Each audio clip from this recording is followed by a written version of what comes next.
ว่าก้าวไปข้างหน้าหรือถอยหลัง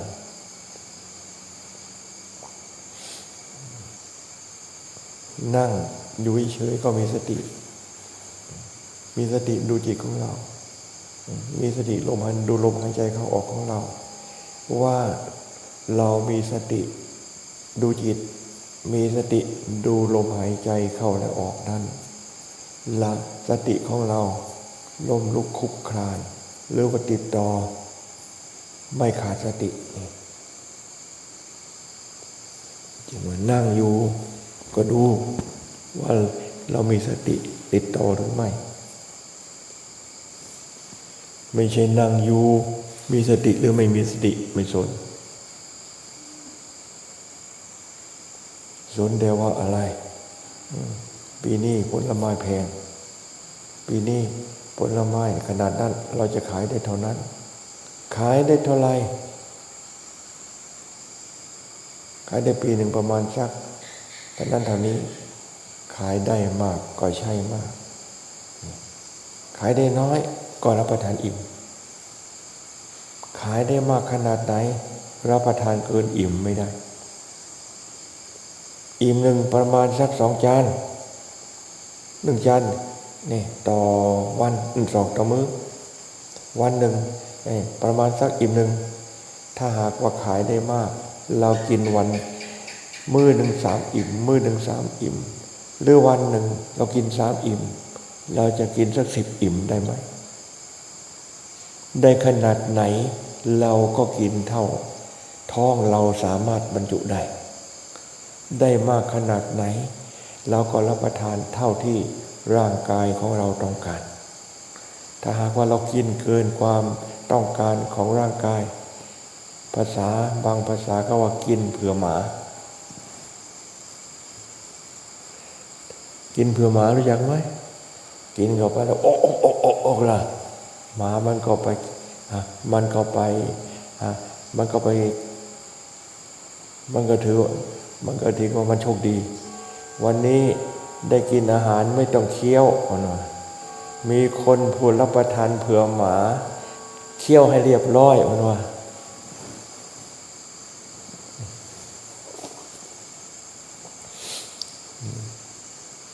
เราได้น้อยเรารับประทานอิ่มไหมถึงจะฝืดเคืองบ้างถึงว่าจะไม่ดังไม่สมที่เราใจของเราต้องการนี่เราก็อิ่มอยู่และเราก็ไม่ได้น้อยได้มากได้น้อยแล้วมันจะเป็นแต่การกระทำของเราจะให้คงเส้นคงวาเคยทำไร่ทำสวนเคยทำไงทำอยู่สม่ำเสมอการงานที่ชอบทำพระพุทธเจ้าท่านทรงสรรเสริญให้ขยันทำการงานที่ไม่ชอบทำถึงจะได้นี่จึงกระทั่งใครๆเราว่ารับประทานเผื่อสุนัขวันหนึ่งประมาณสักกี่ตัวก็ช่าง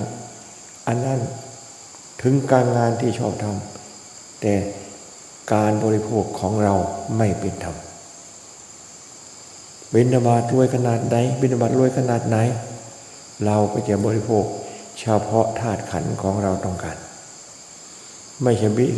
ช่กินเข้าไปแล้วนี่ยามทุเรียนนี่บางทีต้องไปนอนแช่น้ำก็มียามทุเรียนนี่บางทีกินแล้วมีแต่ต้อง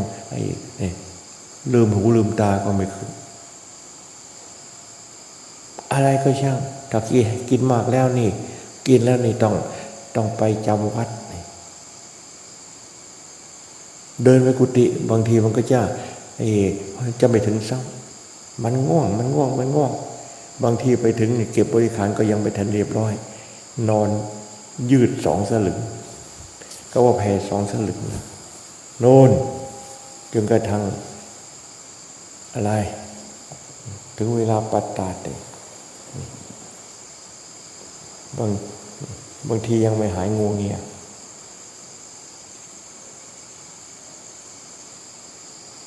ได้มากเราก็บริโภคกบฉันได้มากเราก็รับประทานพ พอดีก็ธาตุขันธ์ของเราต้องการพอดีลุกก็สะดวกลุกก็คล่องไม่อึดอัดไม่งงเงาหานอนนี่พระพุทธเจ้าท่านจึงทรงสอนเรื่องการบริโภคอาหารเรียกว่าโภชเนมัตตัญญูตาบุคคลบริโภคอาหารพอดี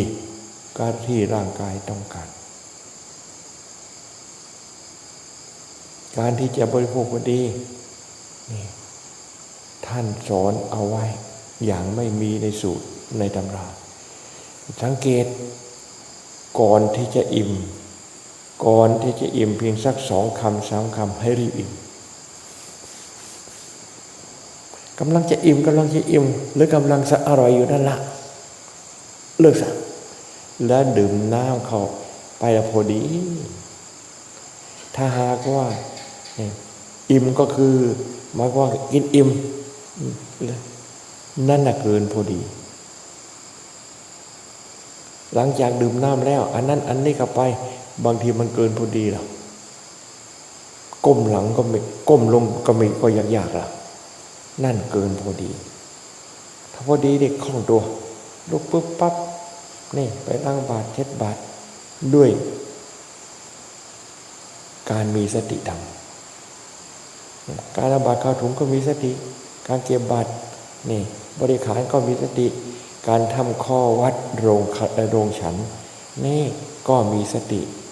กลับไปกุฏิเก็บบริขารอะไรต่ออะไรไปเดินจงกรมก็ได้สบายจะพิจารณาอาหารปฏิกูลในขณะไปเดินจงกรมหลังจากฉันนั้นก็พิจารณาได้แยบคายดีมันเหมือนกับเห็นอาหารแต่ละอย่าง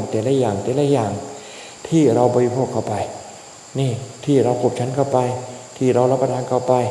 มันเห็นเป็นตัวเป็นตนเป็นก้อนเป็นชิ้นเป็นอย่างแต่ความรู้สึกในการเห็นอาหารที่เราบริโภคเข้าไปในท้องนั้นการอาหารที่ก่อนบริโภคมันเป็นคนละเรื่องอาหารที่เราบริโภคเข้าไปนี่มันเหมือนกับอาหารสุนัขทำไมยังว่าอย่างนั้นมีแต่สุนัขเท่านั้นที่จะรับประทานได้คนอย่างเรานี่ถ้าหากว่าเอาอาหารนั่นออกมาแล้วเอามากินใหม่นี่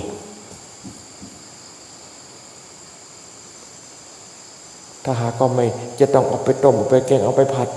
ใหม่บางทีก็จะสู้ไม่ไหวสัก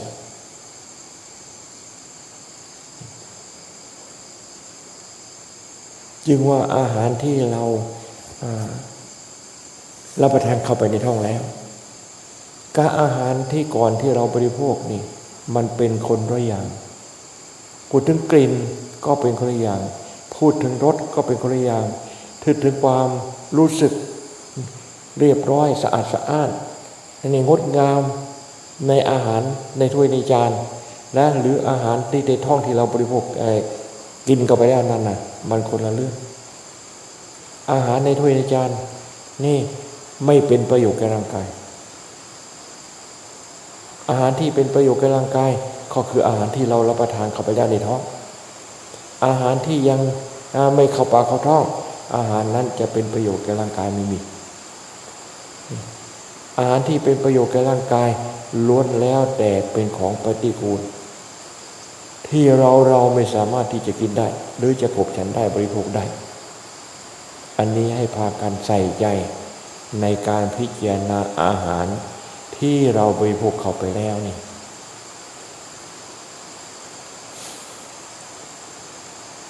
เห็นร่างกายของอาหารที่เราบริโภคเข้าไปเป็นของปฏิกูลร่างกายของเราที่นั่งอยู่ร่างกายของใคร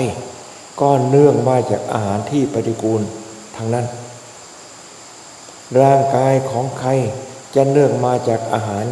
ที่ไม่อยู่ในท้องไม่มีร่างกายของใครจะได้ประโยชน์อันเกิดจากอาหารในถ้วยในจานหรือว่าปรุงใหม่ๆร้อนๆยังไม่เข้าปากเข้าท้องไม่มีอาหารร่างกายของใครเป็นร่างกายจะเป็นหญิงจะเป็นชายเป็นเด็กเป็นคนพูดคนแก่เนื่องมาจากอาหารที่เข้าไปในท้องทั้งนั้น เนื่องมาจากอาหารที่เป็นของปฏิกูลทั้งนั้นร่างกายของเราร่างกายของคนและสัตว์โลกพระพุทธเจ้าท่านทรงรู้จริงเห็นจริงแล้วจึงทรงตรัสว่าเป็นสิ่งที่ปฏิกูลอย่างยิ่ง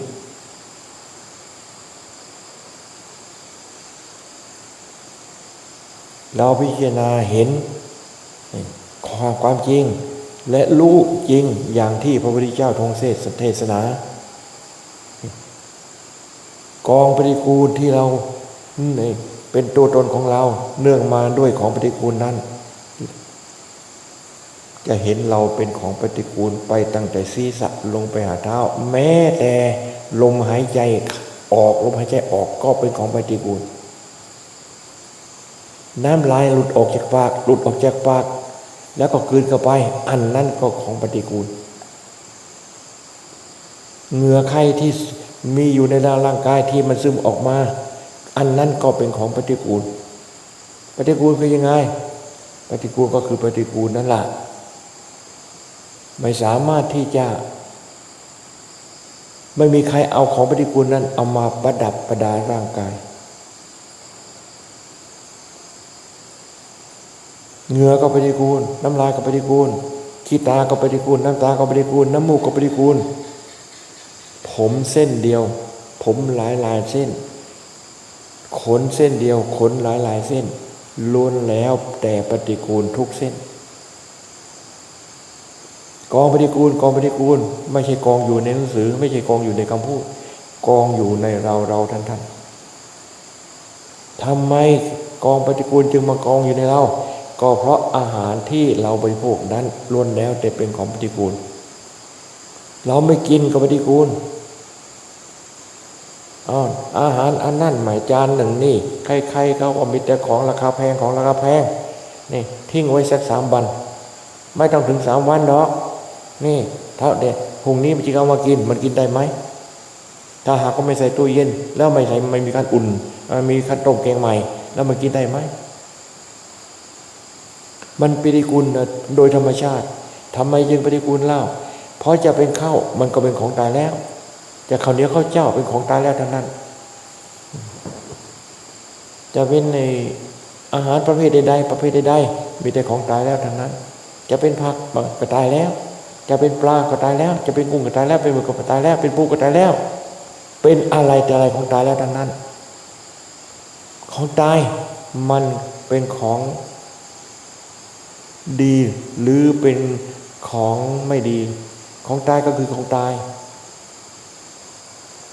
เอาของตายมาแปรรูปเอากระเทียมมาใส่เอาหอมมาใส่เอาใบโหระพามาใส่เข้าหอมกุนนั่นนี่วิธีการของกิเลสเข้าใจไหมเจอว่ากิเลสนี่มันแทรกเข้ามาทุกช่อทุกซอกทุกมุมทุกวิธีทุกขณะทุกวิธีการมอมเมาเราให้ลุ่มหลงร่างกายของเรานี่พากันนุ่งกางเกงเข้านุ่งเสื้อเข้าชุดนั่นชุดนี่สวดทรงให้มันพอดีสวยงามเกศเห็นไหมเกศไอ้กิเลสมันทำอย่างนั้นไอ้กิเลสในหัวในใจของเรามันก็สวยงามนี่เพราะมันเลือดกรุ๊ปเดียวกันกิเลสภายนอกที่มันเป็นกิเลสโดยธรรมชาติคือความลุ่มหลงแต่ว่ามันทำอะไรเป็นทุกอย่างไม่ใช่ลุ่มหลงทำอะไรไม่เป็นไอ้กิเลสในใจของเรานี่มันก็เลือดกรุ๊ปเดียวกันไอ้กิเลสมันทำอย่างไรถูกต้องยุติธรรมสวยงามยอดเยี่ยมสุดๆบางทีเพ้อฝันว่าน่ะถ้าไม่ได้สิ่งนั้นน่ะตายซะดีกว่านั่นน่ะไม่ได้อย่างนั้นไม่ได้นั่นตายซะดีกว่า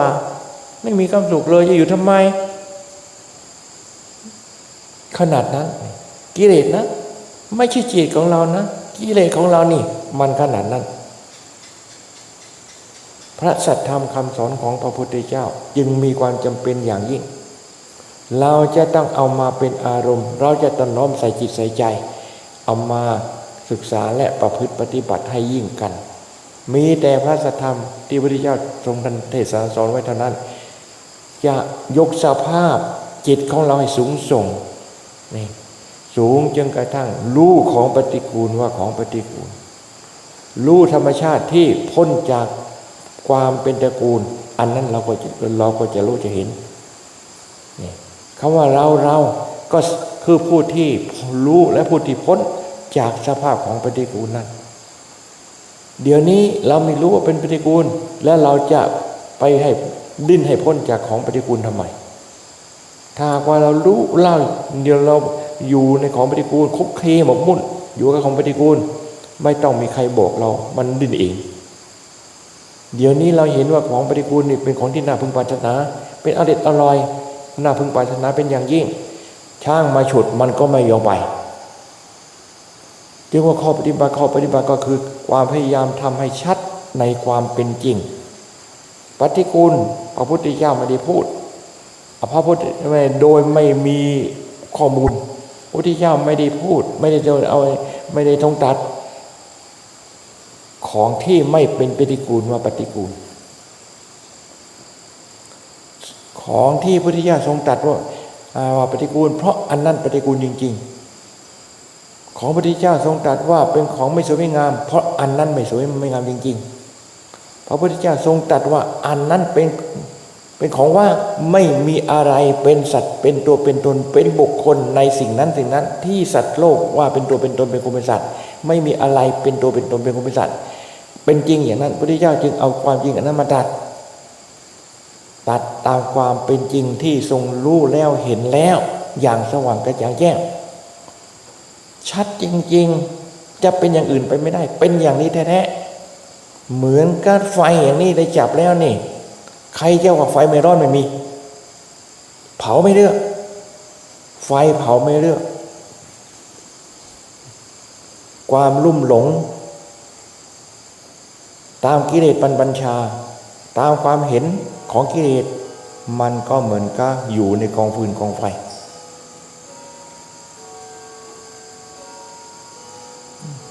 เราจะพอใจอยู่ในกองฟืนกองไฟอย่างที่สังคมโลกอย่างที่โลกเขาเป็นกันหรือไม่อันนี้เป็นเรื่องของเรานี่เราเท่านั้นจะยกเราให้สูงส่งพ้นจากสภาพที่สัตว์โลกเขาอยู่ในกองฟืนกองไฟและเราอยู่ในกองฟืนกองไฟเหมือนสัตว์โลกเราเท่านั้นที่จะยกสภาพของเราให้พ้นจากกองฟืนกองไฟวิธีการที่จะยกก็คือวิธีการที่พระพุทธเจ้าทรงค้นพบและยกพระพุทธเจ้าให้พ้นหลุดจากกองฟืนกองไฟได้จริงพระสาวกพระพุทธเจ้าก็พ้นจากกองฟืนกองไฟและท่านผู้ใดถ้าหากเขาปฏิบัติตามคำสอนของพระพุทธเจ้าพ้นจากกองฟืนกองไฟด้วยประการทั้งปวงเขาว่าเมตตาเราปล่อยให้เรานอนอยู่ในกองฟืนกองไฟ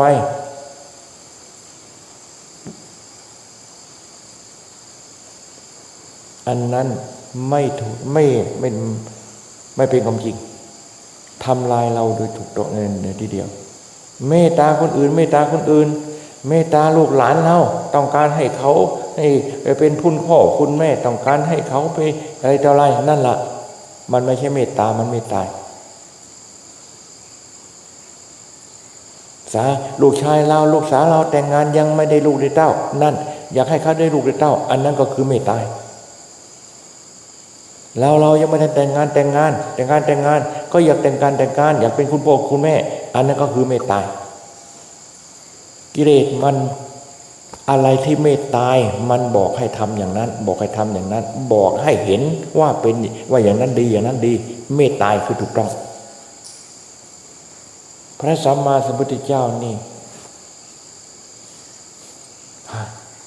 ตรงกันข้ามกับกิเลส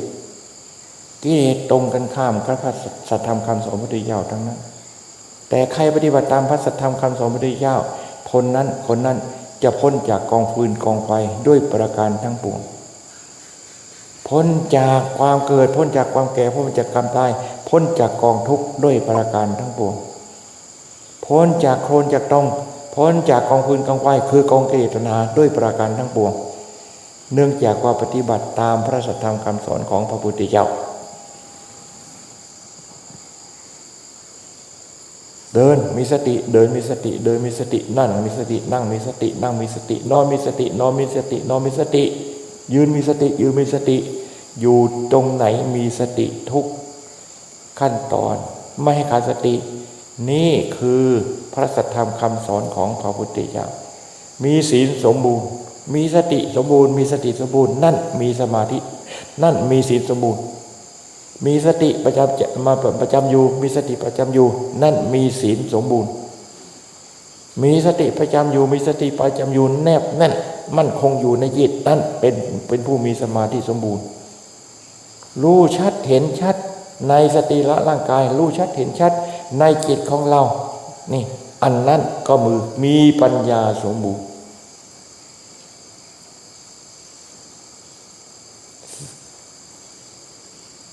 เดินมรรคอย่างถูกต้องไม่เอียงซ้ายเอียงขวาเดินด้วยการมีสติ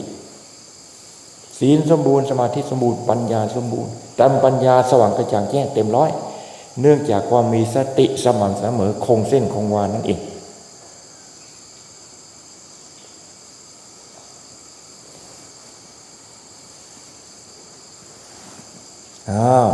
นี่ล่ะสาวกของพระพุทธเจ้าสาวกตรงไหนตรงที่มีสติ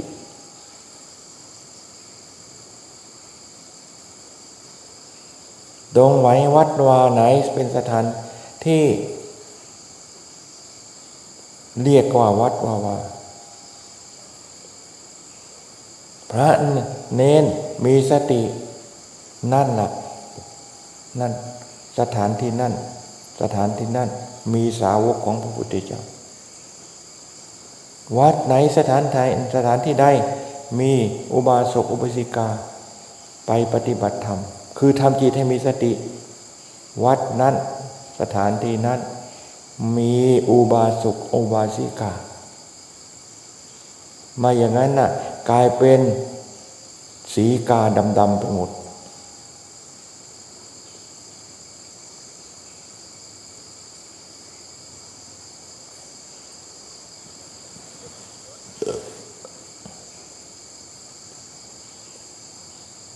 ทดลองลองดู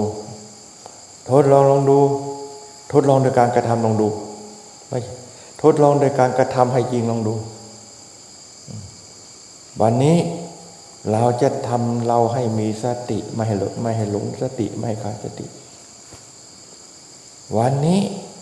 นี่เราจะทำจิตของเราให้มีสติตลอดไม่ให้หลงไม่ให้ลืมไม่ให้ขาดสติ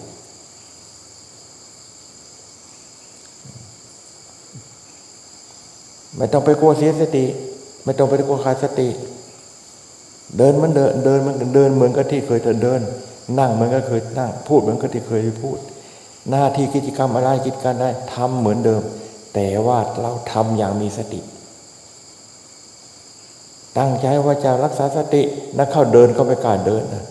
กลายเป็นย่องยกเท้าก็ต้องค่อ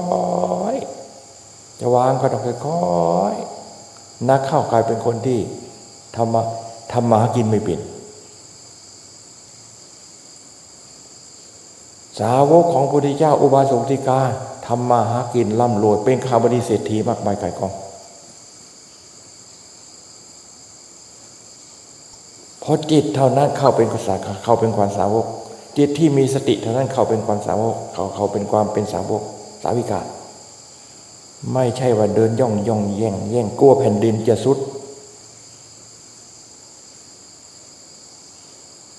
อันนั้นหมดสิทธิ์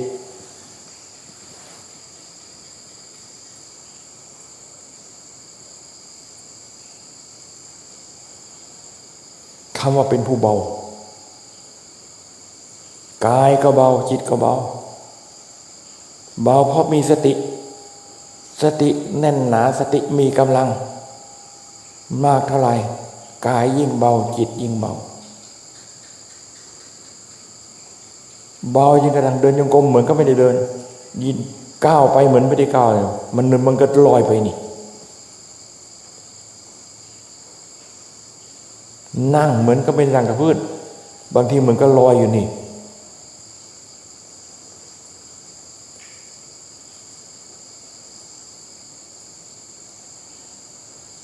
มีแต่สติเท่านั้นทำให้กายเบาและจิตเบาขึ้นมาได้จิตเป็นสติจิตเป็นสติจิตมีสติไม่ใช่ว่าปากสติสติสติสติแต่จิตมันอะไรมันเป็นสัมภเวสีสัมภเวสียังไงเดี๋ยวก็ไปบ้านเดี๋ยวก็ไปเยี่ยมลูกเดี๋ยวก็ไปเยี่ยมหลานเดี๋ยวก็ไปเยี่ยมพ่อเดี๋ยวก็ไปเยี่ยมแม่เดี๋ยวก็ไปเยี่ยมพ่อออกไม่ออกเนี่ยเดี๋ยวก็ไปเยี่ยมคุณผู้หญิงคุณผู้ชายสัมภเวสีเป็นอย่างนั้นตั้งไปแล้วก็ตั้งอยู่ตรงนี้เหมือนกับก้อนหินลมพัดขนาดไหนลมก็คืออารมณ์ที่รุนแรงไปในเรื่องรักอารมณ์ก็คืออารมณ์ที่หนักรุนแรงเป็นเรื่องช่างลมจะพัดก้อนหินก้อนโตให้เอียงซ้ายเอียงขวาไม่มีนั่นสติของพระสาวกของพระพุทธเจ้าสติของเข้าเป็นสาวกสาวิกาพระพุทธเจ้าแน่นหนาขนาดนั้นพระศาสนาเจริญพระศาสนามั่นคงพระศาสนามั่นคงนี่พระศาสนาจะไม่เสื่อมเสียเพราะอุบาสกอุบาสิกามีสติแน่นหนามั่นคงพระศาสนาจะหวั่นไหวจะโยกจะคลอนเลยหรือว่าจะล้มลุกคลุกคลานเนื่องจากว่าจิตของชาวพุทธล้มลุกคลุกคลานนั่นเองดูพระศาสนาแน่นหนามั่นคงขนาดไหนแค่ไหนเพียงไรดูจิตของเราพระศาสนาแน่นหนามั่นคงแค่ไหนเพียงไรดูจิตของเรานี่อย่าไปดูวัดอย่าไปดูคนอย่าไปดูอะไรดูอาหารนี่ที่บิณฑบาตมาได้อันนั้นก็ถูกต้องแต่คือไม่ถูกต้องแต่ไม่ถูกต้องดูศาสนามั่นคงดูอยู่ในจิตดูในจิตดูข้อปฏิบัติเนื่องจากมีสติเป็นในการเคลื่อนไหวนั่นในการทำข้อปฏิบัตินั่นนี่ดูอย่างนี้จึงชัดว่านี่คือความแน่นหนามั่นคงของพระศาสนาอยู่ตรงนี้ได้พูดอยู่เสมอนี่ข้อปฏิบัติเท่านั้นเป็นเครื่องบอกว่าศาสนายังมีอยู่หรือศาสนาหมดแล้ว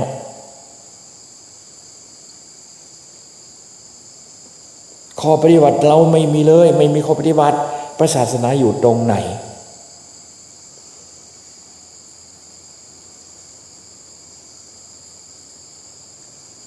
จิตเรามีสติจิตเรามีสติการเคลื่อนไหวของจิตเป็นแต่มีแต่ข้อปฏิบัติเป็นวิธีการที่จะสลัดสิ่งที่เป็นข้าศึกสลัดโคนสัตว์ตมให้หลุดออกจากสรีระร่างกายออกจากจิตใจ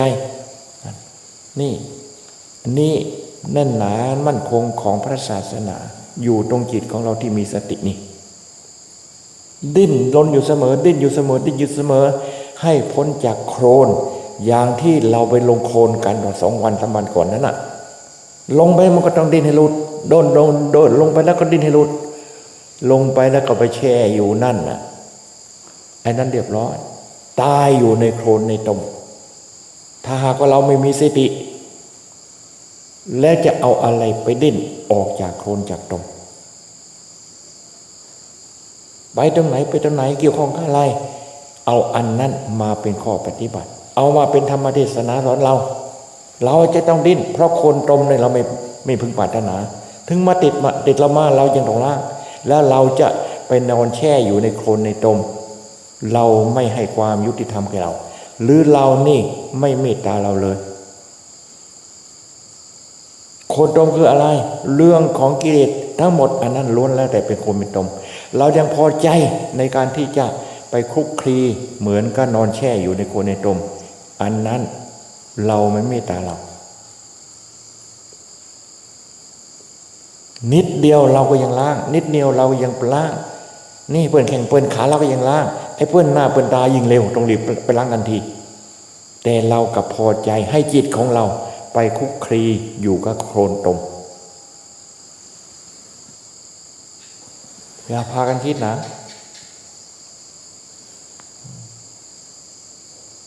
คำว่าเป็นสาวกสาวิกาสาวกก็หมายถึงว่านักบวชและฆราวาสรวมกันสาวิกาก็หมายนักบวชนักฆราวาสทั้งหญิงทั้งชายเรียกว่าสาวกสาวิกามีสติดิ้นมีสติพยายามดิ้นให้หลุดจากโคลนจากตมจิตที่พ้นจากโคลนจากตมนั้นนั่นละสาวกอยู่ตรงนั้นอยู่ตรงนี้อยู่ตรงนี้อยู่ตรงนี้อยู่ตรงจิตของเราที่หลุดออกจากโคลนจากตมนี้สาวิกาก็เช่นเดียวกันจะเป็นบทเป็นเหลืองบทเป็นขาวบทเป็นดำเป็นด่างอะไรก็ช่างเถอะจิตของเราดิ้นหลุดแล้วพ้นแล้วนั่นสาวิกาของพระพุทธเจ้าอยู่ตรงนี้พระศาสนาเจริญมั่นคง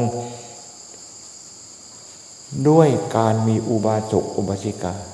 และด้วยการมีสาวกสาวิกาไม่ใช่เจริญอย่างใครๆก็ว่าคนเต็มวัดเต็มวาแต่ข้อปฏิบัติเป็นการพยายามที่จะดิ้นจากโคลนจากตมไม่มีมันก็เรียบร้อยเท่านั้นแล้ววัดเป็นมุมสงบวัดเป็นมุมสงบแต่วัดเป็น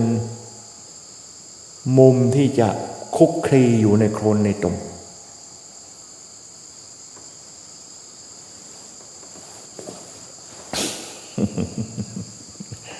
ได้ยินไหมที่จะฟังนี่ประทายาโยมทั้งหลายได้ยินไหมล่ะเทศน์ให้ฟังบรรดาหลวงผู้หลวงพี่หลวงหน้าหลวงลุงทั้งหลายหลวงน้องๆทั้งหลายหลวงลูกหลวงหลานทั้งหลายเทศน์ให้ฟัง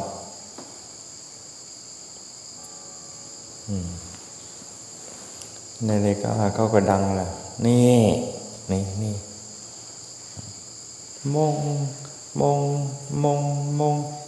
ี่หลุดแล้วพ้นแล้วจากโคลนจากตมเขาว่านั่น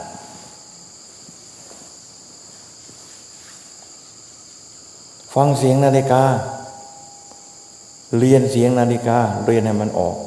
เรียนเสียงนาฬิกาให้มันออกว่ามันว่ายังไงนั่นขณะนี้เวลา5 นาฬิกาสว่างกระจ่างแจ้งแล้วสว่างแล้วพระอาทิตย์ขึ้นแล้วดอกบัวกำลังบานแล้วนั่นฟังเสียงนาฬิกาก็ฟังให้มันออกฟังเสียงนาฬิกานี่มงโอ้จะต้องรีบไปอย่างนั้นรีบไปอย่างนี้รีบไปนั้นรีบไปอย่างนี้อันนั้นก็ออกรีบอยู่เสมอแต่มีสติ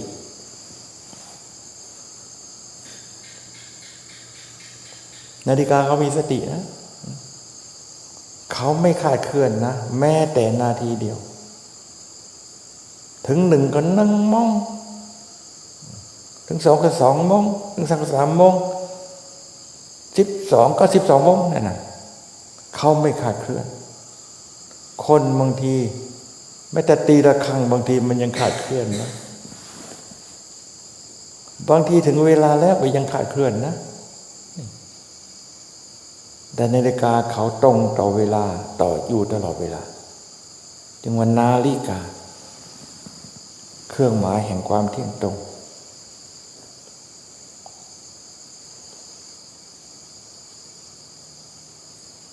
นาฬิกาเครื่องหมายแห่งความเที่ยงตรงไม่ใช่อยู่ตรงเข็มนาฬิกามันหมุนอยู่นาฬิกาไม่ใช่ตรงไหนก็ตุ๊กติ๊กเครื่องหมายแห่งความมั่นแห่งความเที่ยงตรงก็คือจิตของเรานี่ไม่เอียงไปทางรักไม่เอียงไปทางชังมีสติแน่วแน่มีสติมั่นคงอยู่เฉพาะหน้าอะไรมาสัมผัสหูอันนั้นสักแต่ว่ารูปภาษาประเสียงเท่านั้นอะไรมาสัมผัสจมูกอันนั้นสักแต่สิ่งภายนอกมาสัมผัสเท่านั้นจมูกเรายังเป็นจมูกเหมือนเดิมหูเรายังเป็นหูเหมือนเดิมจิตของเรายังมีสติแน่นหนาเหมือนเดิม สิ่งที่มันสัมผัสแล้วก็ผ่านไปสัมผัสแล้วก็ผ่านไปสัมผัสแล้วก็ผ่านไปแปลเสียงนาฬิกาเรียนเสียงนาฬิกาแปลให้เป็นประโยชน์ในข้อปฏิบัติเรียนให้มันเป็นข้อปฏิบัติขึ้นมาสิ่งในโลกล้วนแล้วแต่เป็นมหาวิทยาลัย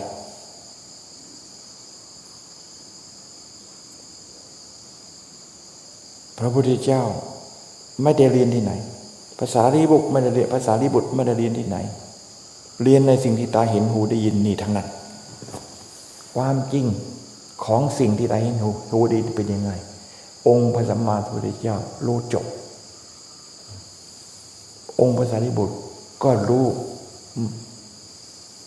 จบเท่าองค์พระพุทธเจ้าสาวกของพระพุทธเจ้ารู้เท่าองค์พระพุทธเจ้ารู้ยังไงรู้ว่าจิตได้พ้นแล้วจากโคลนจากตมรู้แล้วว่าจิตได้หลุดออกจากกองฟืนกองไฟคือกิเลสตัณหารู้เท่ากันแต่ความรู้อันอื่นขึ้นอยู่กับการฝึกอบรมอย่างองค์พระพุทธเจ้าสี่อสงไขยแสนมหากัปอย่างภาษาลีบุตรอันนี้บรรดาสาวิกบรรดาลูกน้องบริวารได้สำเร็จเป็นพระอรหันต์หมดพระสารีบุตรก็ยังแค่เป็นพระโสดาเพราะทำงานใหญ่จะให้มันแล้วเร็วๆเหมือนกับทำงานน้อยๆไม่ได้ทำสวนประมาณสักไร่2 ไร่ก็สวนประมาณสัก1,000 ไร่อันไหนมันจะแล้วก่อนกันแต่ประโยชน์ของการทำสวน100 ไร่1,000 ไร่ได้ประโยชน์มากกว่าทำไร่2 ไร่ทำมากไม่เป็นเสียหายอะไรแต่งานนั้นให้เป็นงานที่เป็นประโยชน์กันแล้วกัน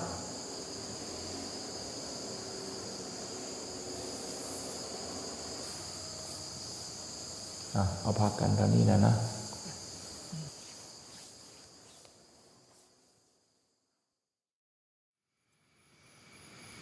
การนับก็ต้องอาศัยสมาธิอยู่นะ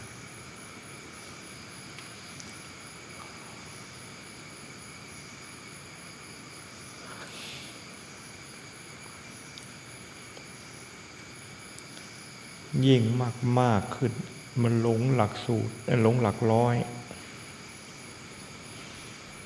1 2 3 4 9 10 9 100แล้วก็1 2 3 4 5ที่มันหลายร้อยเข้ามันหลงร้อยทีนี้นะ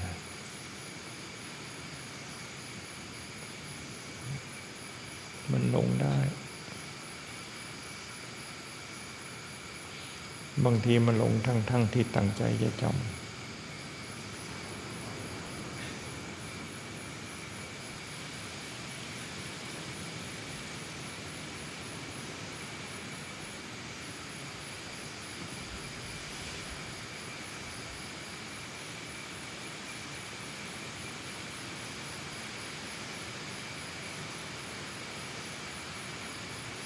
เมื่อเช้าคนใส่บาตร167 คน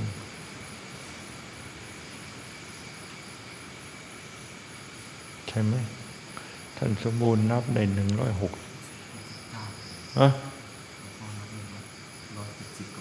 นั่นเหรอนั่นแหละอาจจะถูกทั้งสองนั่นแหละบางทีคนใส่บาตรบางทีก็สับสน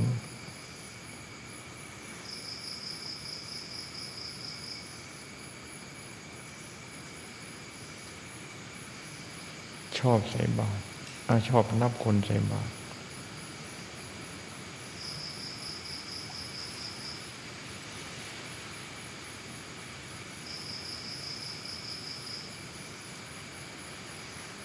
เดินไปไหนบางทีก็นับก้าว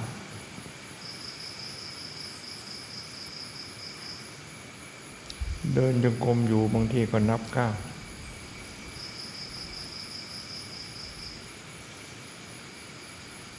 เพราะว่านับว่าทางเดินจงกรม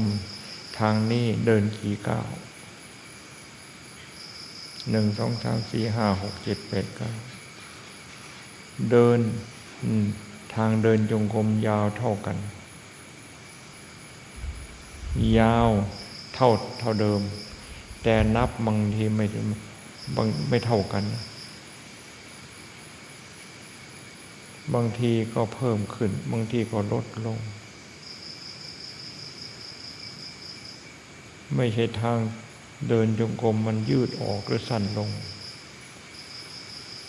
การเดินของเราเนี่ยขณะเดินจงกรมนั้นเดินเร็วบ้างเดินช้าบ้างถ้าหากว่าเดินเร็วก้าวยาว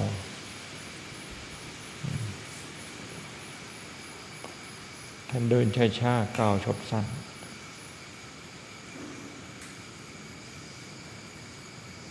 ทางเท่าเดิมแต่นับออกมานับเป็นก้าวบางทีไม่เท่ากันก็เพราะเราเดินเราก้าวบางทีก้าวสั้นก้าวยาวก้าวสั้นก้าวยาวนั้นมันเป็นเพราะความพอดีในการภาวนา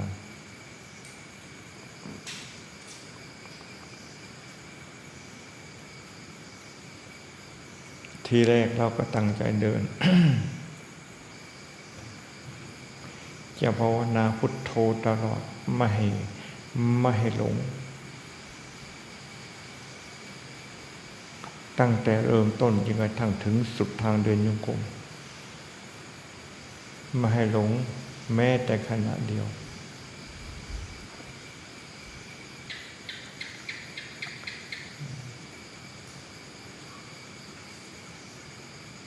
ตั้งใจให้เดินตั้งแต่เริ่มเดินต้นทางทางนี้แล้วเข้าไปสุดสุดปลายทางนั้นสุดเส้นทางนั้นแล้วก็ตั้งใจใหม่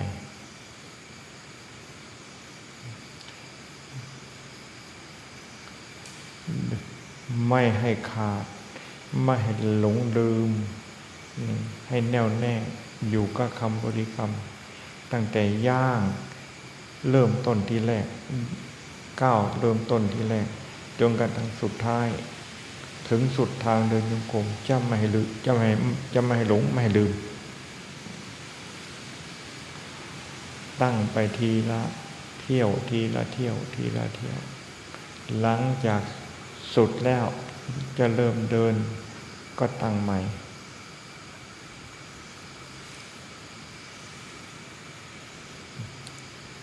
ถ้าหากว่าได้แล้ว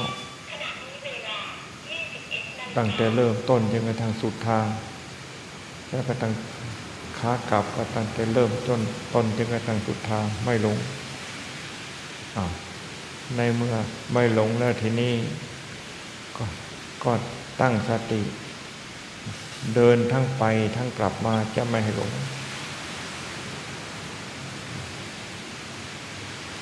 ในเมื่อไม่หลงแล้วก็ทั้งเดินไปเดินมาเดินไปเดินมาเดินไปเดินมามีสติอยู่ในคำบริกรรมพุทโธไม่ให้หลงไม่ให้ลืม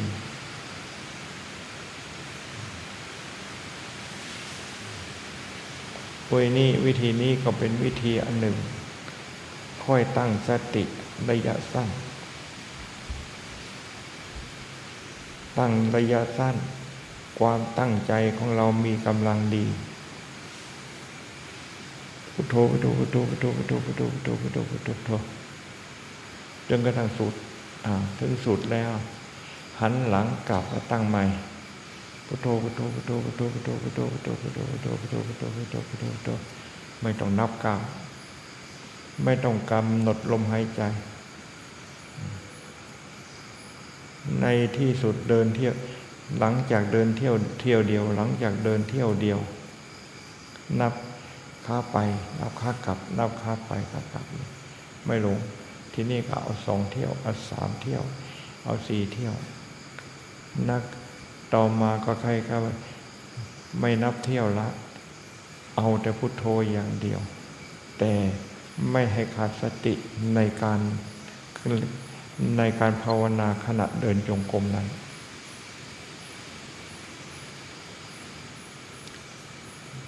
ถ้าหากว่าเราตั้ง พียงแต่ขาเดียวรู้สึกว่ามันมีกำลังดีแต่ต่อมาก็เพิ่ม2 ขาเสีย2 เที่ยวทั้งไปทั้งกลับในเมื่อทั้งไปทั้งกลับมีสติติดต่อดีทีนี้ไม่ต้องนับว่ากี่เที่ยวเดินอยู่อย่างนั้นเดินจงกรมทั้งไปทั้งกลับทั้งไปทั้งกลับทั้งไปทั้งกลับทั้งไปทั้งกลับอยู่นั้นให้แน่วแน่อยู่ในคำบริกรรมพุทโธไม่ให้ขาดสติไม่ให้ขาดวรรคขาดตอนในการบริกรรมพุทโธนั้นนี่ก็เป็นวิธีภาวนาเฉพาะตนเองการภาวนาเพื่อความสงบของใจอะไรที่จะเป็นไปเพื่อความสงบในการภาวนาอันนั้นคือความถูกต้องใครทำอย่างนี้ถูกต้องคำทายใครทำอย่างนี้ได้ผลดีได้คนอื่นไปทำเอาอย่างไปทำบอกคนอื่นให้ทำอย่างนี้อย่างนี้นี่บางทีไม่ได้ผลดีเท่าที่ควรก็มีการภาวนาได้ผลทั้งนั้นแต่ความสงบเป็นสมาธินี่ต้องขึ้นอยู่กับอุบายหลายอย่างมีอุบายมีวิธีมีกลอุบาย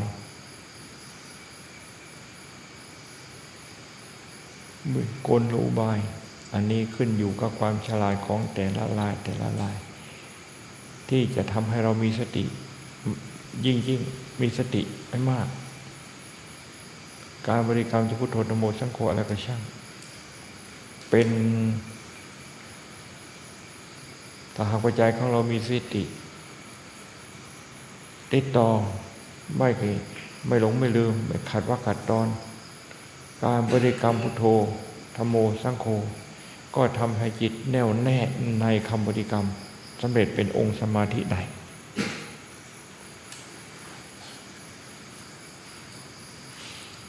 ถ้าหากว่าขาดความจริงจังขาดความตั้งใจหรือความตั้งใจไม่แน่ไม่แข็งไม่ตั้งมั่นไม่แน่วแน่ไม่จริงจังภาวนาพุทโธบางทีมันเที่ยวเดียวมันก็ไม่ตลอดทางเดินจงกรมบางทีเที่ยวเดียวมันไม่ตลอดซ้ำทำไมมันจึงไม่ตลอดเพียงแต่เดินเที่ยวเดียวเท่านั้นมันไปคิดเรื่องอื่นเสียก็เพราะความตั้งใจของเราน้อยไปไม่ใช่วิธีการภาวนาการบริกรรมนั่นไม่เป็นวิธีที่ไม่ถูกกับจริตไม่เป็นอย่างนั้นเป็นวิธีการที่เราทำนั้นขาดความตั้งใจ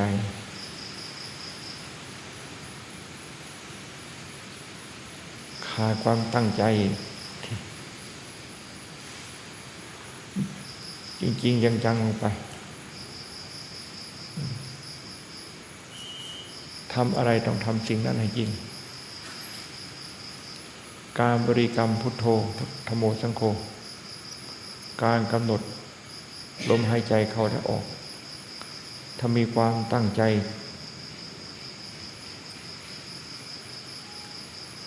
จิตต้องสงบได้ทุกครั้งจะสงบมากสงบน้อยมีความแยบคายละเอียดขึ้นอยู่อีกลักษณะหนึ่งแต่ก็การตั้งใจขณะทำการตั้งใจขณะปฏิบัติจิตต้องสงบอยู่กับคำบริกรรมได้ทุกครั้งไปทีเดียว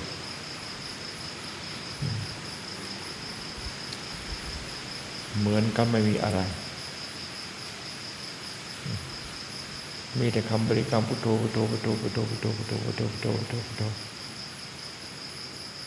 มีแต่พุทโธอันเดียว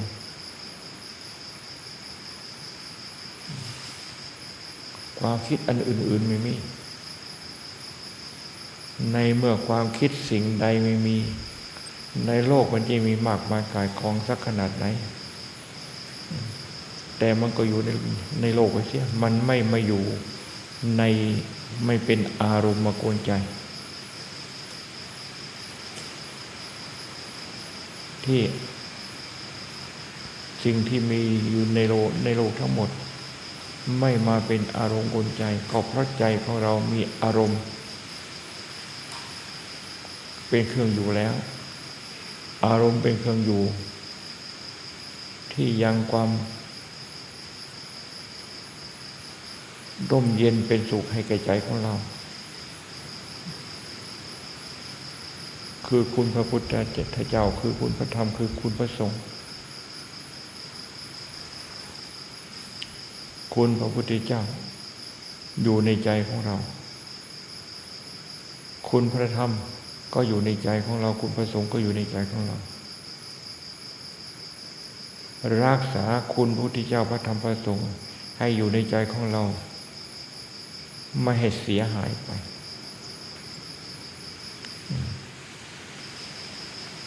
ไม่เสียหายก็คือมีสติติดต่อไม่ให้หลงลืมในเมื่อมีสติติดต่อไม่หลงลืม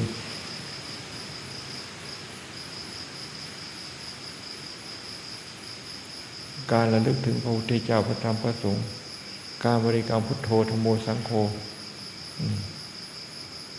จะติดต่อกันและคำพุทโธก็จะเป็นอารมณ์ธัมโมสังโฆก็จะเป็นอารมณ์ที่จิตของเราตั้งมั่นอยู่ในคำบริกรรมพุทโธธัมโมสังโฆจิตของเราก็เป็นสมาธิขึ้นมาเพราะตั้ง